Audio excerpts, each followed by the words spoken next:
আসসালামু আলাইকুম। আন্তর্জাতিক সংবাদে আপনাদেরকে স্বাগত। বাড়ছে যুদ্ধের দামামা, ইসরায়েলের দিকে ড্রোন নিক্ষেপ করলো ইরান। এ নিয়ে থাকবে আজকের বিস্তারিত আলোচনা। চলুন আমরা বিস্তারিত দেখে আসি। মধ্যপ্রাচ্যে আবারও বাজল যুদ্ধের দামামা। ইসরায়েলের হামলার জবাবে পাল্টা হামলার হুঁশিয়ারি দিচ্ছিল ইরান। সেই মোতাবেক ইসরায়েলের দিকে অন্তত ১০০টি ড্রোন নিক্ষেপ করেছে ইরান। বিবিসির লাইভ প্রতিবেদন বলছে, ইরান ইসরায়েলের দিকে অন্তত ১০০টি ড্রোন ছুড়েছে। ইসরায়েলের প্রতিরক্ষা বাহিনী আইডিএফ এই তথ্য নিশ্চিত করেছে।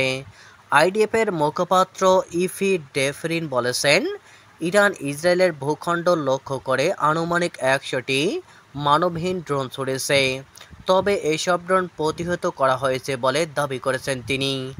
এর আগে ইরানের রাজধানী তেহরানে পারমাণবিক ও সামরিক স্থাপনাকে মূল লক্ষ্যবস্তু করে দেশটিতে ব্যাপক হামলা চালিয়েছে ইসরায়েল।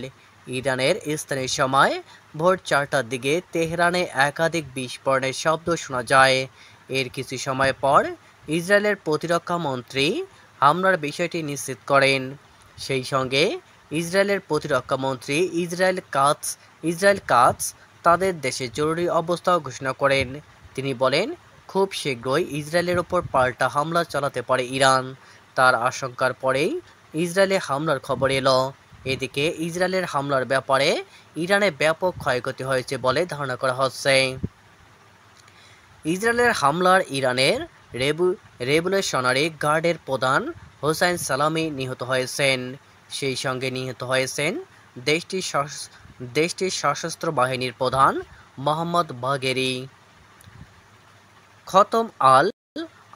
খতম আল আনবিয়া সেন্টার হেডকোয়ার্টারের কমান্ডার গোলাম আলী রশিদও নিহত হয়েছেন। এছাড়া ইসরায়েলের অতর্কিত হামলায় ইরানের ৪ জন পরমাণু বিজ্ঞানী নিহত হয়েছেন। তাদের একজন ফেরেইদুন আব্বাসি ইরানের পারমাণবিক